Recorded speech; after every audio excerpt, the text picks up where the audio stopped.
Chazak, chazak, v'nitchazek.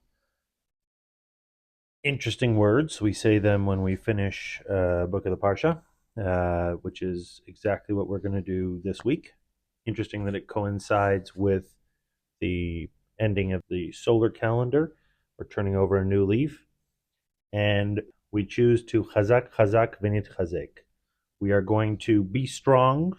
We're going to strengthen ourselves, and that in a way will strengthen the people around us and maybe ourselves as well. So there's a number of different ways we can think about this. How does being strong or recognizing strengths, using that in a way to inform and strengthen our own resolve, have a recursive effect on us?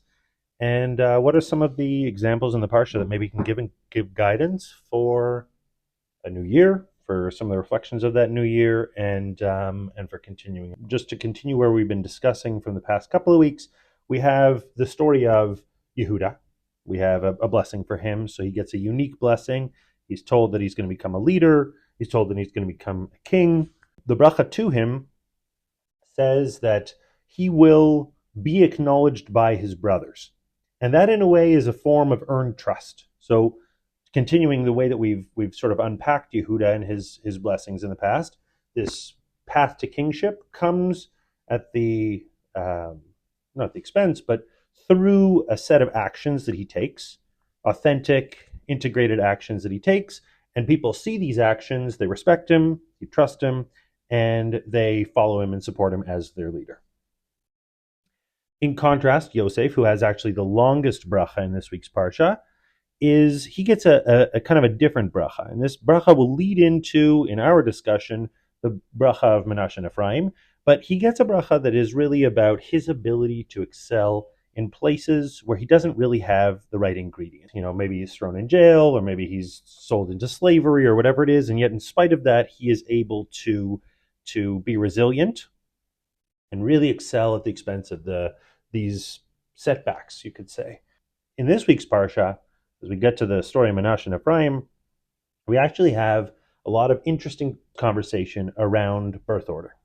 I'm an oldest, and I guess it comes with whatever trauma it comes with, and you kind of have to forge a path. Maybe you take on certain roles.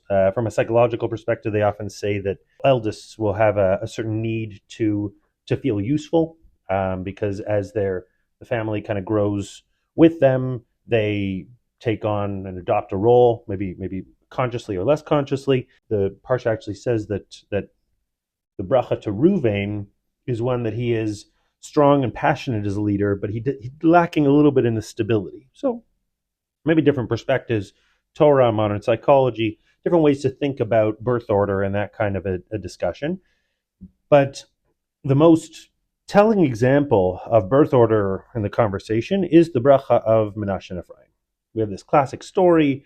Yaakov swaps his hands from left to right.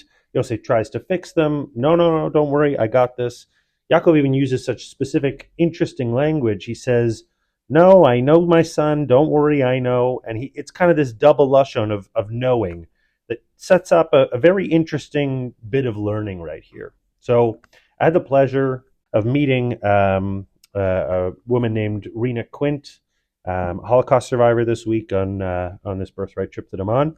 Really a moving experience. And she gave me, at the end, we kind of lined up for brachot, and she gave me the bracha that comes up in this week's parsha.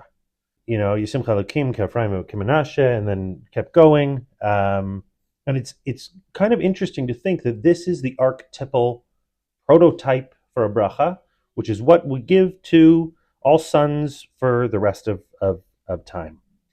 So there's definitely something to unpack here. Rabbi Sachs brings down, and others talk about this as well, but there's an interesting contrast that Yosef, when he tells his father, swap your hands back, he's really trying to undo a history of family trauma that has occurred for a number of generations up until now already. So you think about whether it's Cain and Hevel, whether it's Yishmael and Yitzchak, or Yaakov and Esav, Yosef and his brothers. These are all examples. Maybe even another one is Leah and Rachel. These are all examples where the younger is preferred, and as a result of this, there is unrest and discord within the family. So you can think about this, and you hear in Yosef talking to his father, let's rectify this situation, Dad. We don't have to keep doing the same thing that our family has been doing for years. Let's undo this issue. But Yaakov says no. So why does he say no? A couple of reasons come up. One possible reason is the specifics of who these two characters are. So Menashe and Ephraim are born, and it says this over in the Parsha, they were born in Egypt. Yaakov, before he meets them, he's never met them. He's heard of these sons, but he doesn't know who they are. And when he meets them, he actually says before he blesses them, he says, who are these people? He's not familiar with them. So when he gives them a specific bracha, he's recognizing that this is the first generation of his offspring, the continuation of his family, that was not born in the land of Eretz Yisrael. And that they are potentially the first of many generations who are going to have to live successfully in a land that isn't theirs and maintain some kind of strong identity and stay true to themselves. So they get a special bracha. But why the swapping of the order? The swapping of the order is, as Rabbi Sachs says, is an interesting look. It's kind of a look back. When we talked about this last week's parsha, we said, what was the model of Yosef? He said, I absolved myself of my past. I was able to forget it, and that allowed me to move on. Menashe, I was able to forget my past and the trauma of my childhood. And then Ephraim, I was able to grow in a strange place.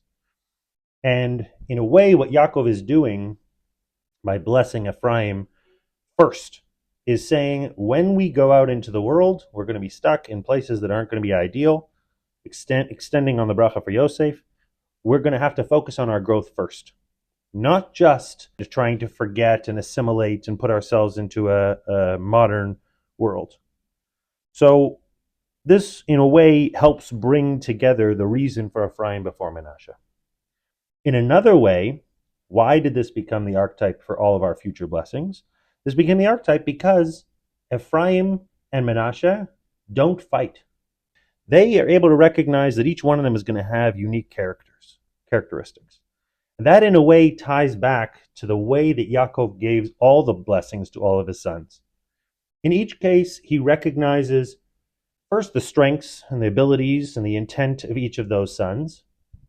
And then he finds a way to project their future, given those strengths, those intentions, that identity. And that's the way that he blesses them. So through these blessings, we actually see that there shouldn't be competition. Maybe that's why specifically Menashe and Ephraim end up being the blessing for sons throughout the rest of history until today, is the blessing that hopefully brothers should find, and every individual person should find their own unique strengths, their own unique intentions, so they can find their own way to continue in their future. And I think that this language really ties back to the chazak v'nit chazek that we're getting into at the end of this week's parsha. Because if we strengthen ourselves and we understand those strengths, and we find a way to authentically integrate those strengths into the actions that we take, then people will trust us. People will see us as the strong people that we are. We find balance with them. But we have to have some way of recognizing those things in the first place. Then, chazak v'nit chazek. Then the world around us can recognize those strengths recursively and help us both build ourselves back up and also build part of our strength as a group. And it's so much so that we think about this, the Rambam talks about this. He says that a bracha is not just kind wishes to somebody. He says that this is a specific recognition of a future path for the person based on their strengths. Rabbi Hirsch says, even more so to this point, that the bracha itself is somebody naming the role of a person within a group. Groups need many different kinds of skills to come together.